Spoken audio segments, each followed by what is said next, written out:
Hundreds of millions of years old, the Appalachian Mountains are ancient.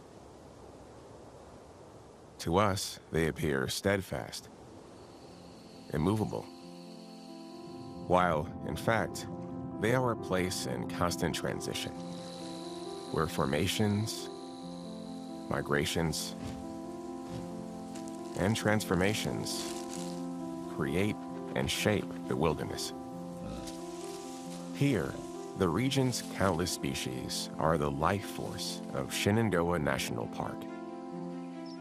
Like salamanders, though seldom seen, the highest diversity of salamander species can be found here in the Appalachian Mountains. Many are found nowhere else on the planet. One such species is the Shenandoah salamander. Rare and secretive, it exists solely on 3 distinct north-facing mountain slopes, one of the smallest habitat ranges of any animal in the world. Fossil evidence suggests that salamanders have been evolving in their current habitat since the Jurassic period, which dates back over 150 million years. Shenandoah salamanders have no lungs, and instead respire directly through their skin. This intriguing adaptation requires exposure to the mountain's moist environments. Despite being studied for many years, it remains mostly mysterious to science. A living reflection of life that can form and evolve alongside a habitat for millennia.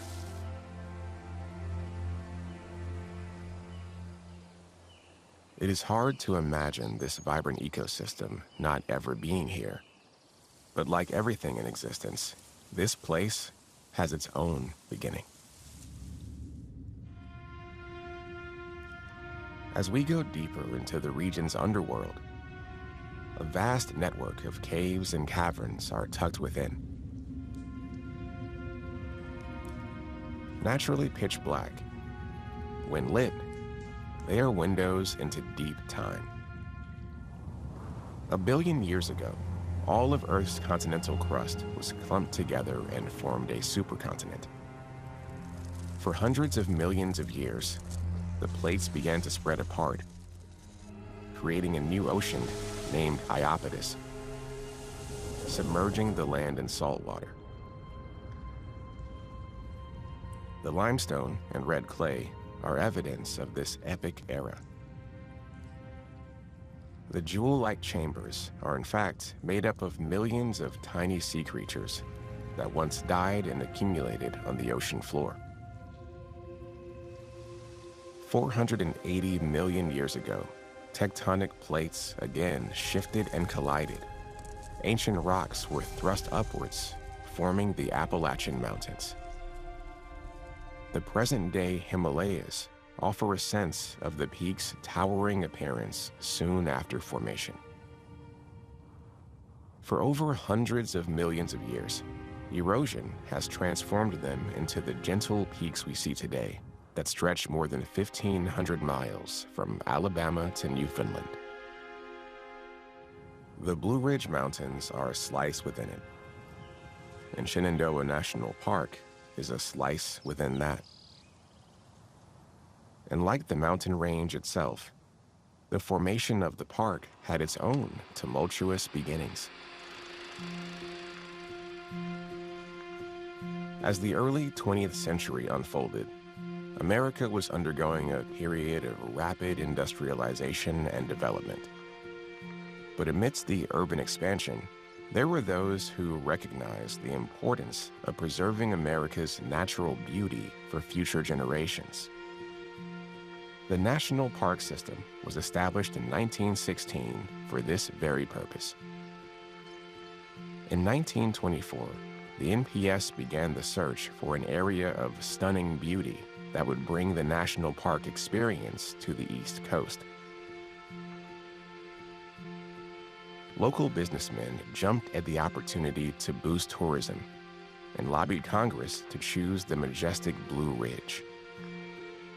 And in 1926, Congress authorized Shenandoah National Park.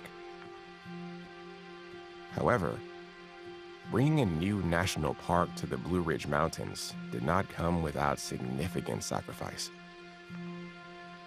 Despite claims of pristine wilderness, the land that would soon become Shenandoah was mostly privately owned and was home to families and their businesses, schools, and churches. The Commonwealth of Virginia condemned the land and purchased it under the eminent domain law. The state purchased 1,088 tracts of land and donated them to the federal government for the creation of the park.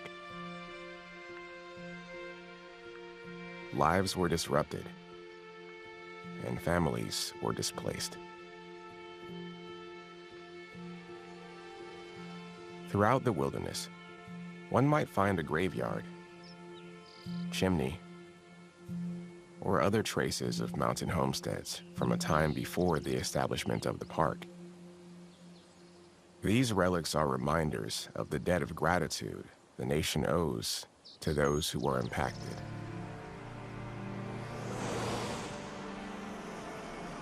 As the Appalachian Mountains continue to evolve and change, so do the ecosystems they forge.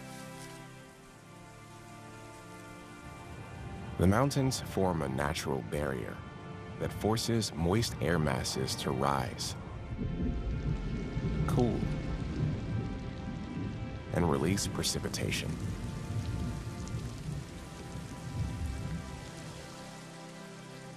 Raindrops merge into creeks that merge into streams that merge into rivers that meet the ocean. Combined, it is the Chesapeake Bay watershed and is the largest estuary in the United States. But the watershed's impact is not limited to the peaks and coast. It's interconnected to drastically different environments throughout the world.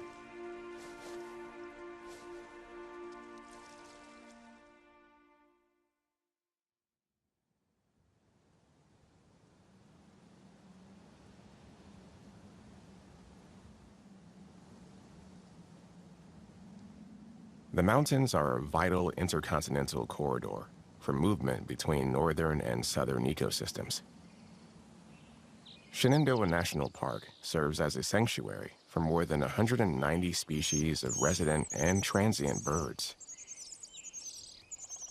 While some do not ever leave this haven, others take refuge here during their brief journeys to higher elevations or distant voyages to the tropics. The peregrine falcon is one of the most agile and awe-inspiring winged migrants. As adults, they are masters of the sky. So good at flying, they mostly hunt other birds that have recorded speeds of over 200 miles per hour, making them the fastest moving animal on the planet. The Appalachian Mountains offer suitable nesting sites with cliffs, rocky outcrops, and forested areas. This fledgling peregrine is 42 days old, and time has come to take its first flight. But for first-time flyers, the cliffs are high, and the gusts of wind strong. Spreading one's wings doesn't always mean flying right away.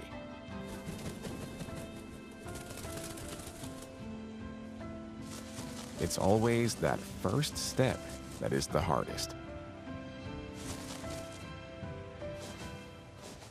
Then, airborne, at last. Over the next couple of months, it will hone its superior flight skills.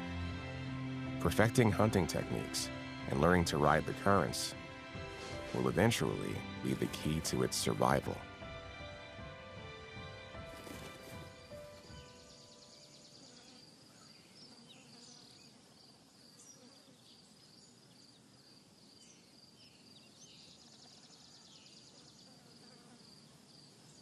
In the spring, many pollinators come out of hibernation or arrive on northern migrations in need of sustenance. Early blooming plants are crucial for their survival. It's a reciprocal relationship. These animals and plants evolved to impress and attract each other.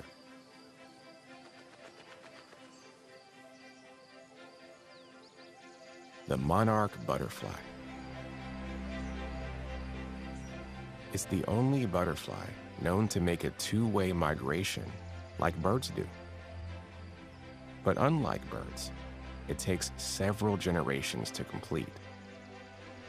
In the spring, northbound monarchs are not able to survive the entire migration. Instead, they travel for 2 to 6 weeks before laying eggs and dying. It takes 3 generations to return to their northernmost breeding grounds. But the monarchs cannot just stop anywhere to lay their eggs. They need milkweed. The plant is toxic, but not to monarch caterpillars. They have adapted to consume it exclusively. As they feed, they accumulate and store the toxins, making them unappealing to predators. And that carries through to their metamorphosis into adult butterflies. With massive habitat loss and pesticides, relying on a single plant species for survival can present some risks and challenges. For this reason, monarchs gravitate to places like big meadows, a mountain oasis filled with milkweed. The monarchs can thank Native Americans for this sanctuary. It is believed that 10,000 years ago, Native people created a hunting ground by continually clearing the area. To this day, it still lures deer. The name Shenandoah is likely derived from the Native American language Algonquin, pronounced Shen-Han Dewey. One translation interprets it as beautiful daughter of the stars.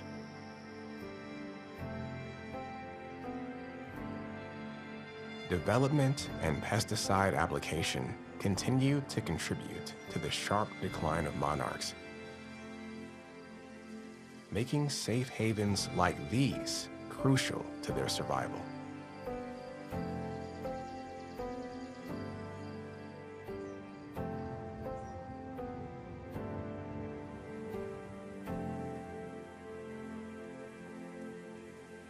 Migrations. Some are measured in seasons, like the peregrine falcons. Others in 4 generations, like the monarchs. Then there is one that can be measured in 4 decades. Along with their great migration comes one of the most transformative life cycles of any species.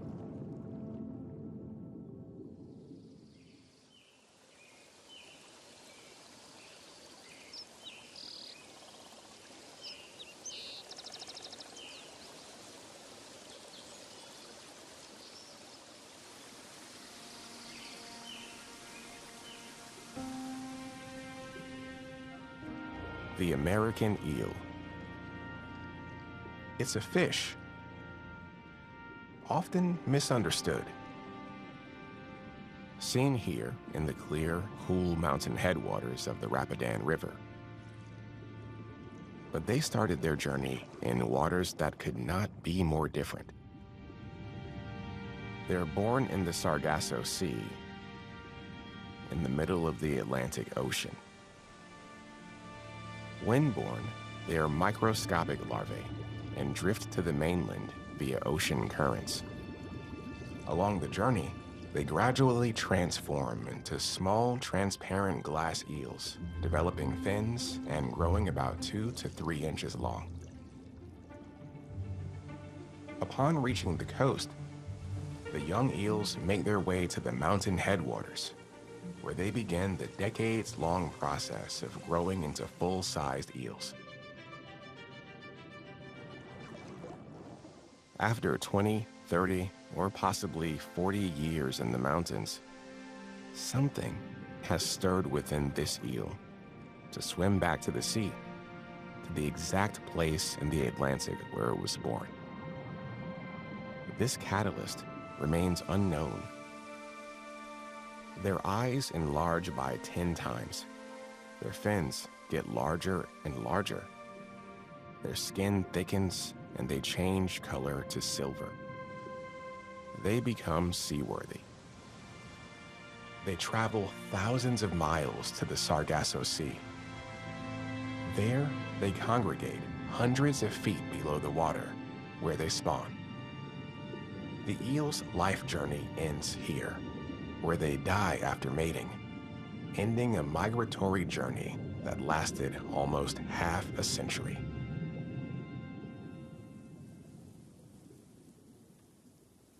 Deciduous trees that blanket the mountains collectively create the largest and most dramatic transformations from season to season. The seasonal changes in daylight influence plants and animals alike. Bucks' antlers start growing in the spring as the days become longer. By fall, the antlers are full grown, just in time for the annual deer rut.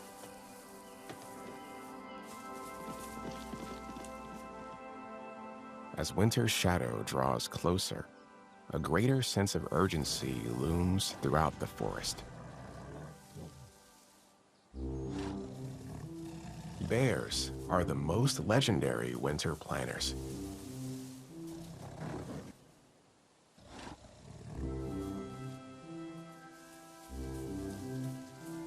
Food resources become scarce in the winter, so there is a good excuse to gorge oneself. While the good times last, this one is going to great heights to stock up. Black bears are expert climbers and will strip entire vines of wild grapes, which turns out is just what the vines have intended. As the bear moves about the forest, it will spread the vine seeds to far locations as it goes about its business.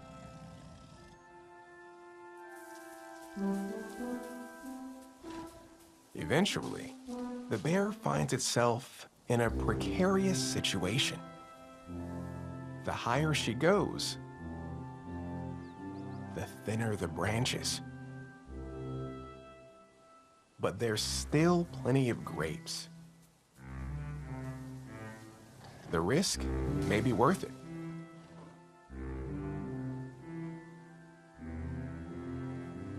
On second thought, maybe not. With a sense of smell 7 times stronger than a bloodhound, she'll find more food without risking it any further.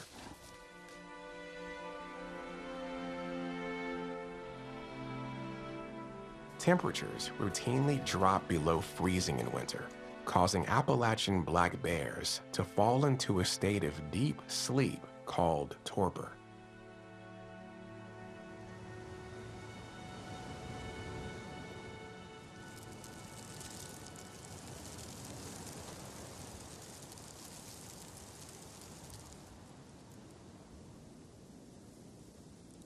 Without such biological physiological, or behavioral changes, life in these conditions would not be possible. Survival matters most. But in the natural world, death is not necessarily the final transformation. The process of decomposition creates new beginnings. Without it, new plant growth would be impossible, and life on the mountains would be unsustainable. Life comes in many forms, but most always from nutrients and sacrifices of those that came before. This energy that propels life never disappears. It just changes shape. At Shenandoah National Park, we're exposed to a profound, infinite thread that connects the past, present, and future of the Earth. Ages and eras move like a shadow during the day, unnoticeable in the moment. Formations, migrations, transformations. Each a step along the winding journey of nature that one day may lead to an understanding of the greatest story of all: life itself.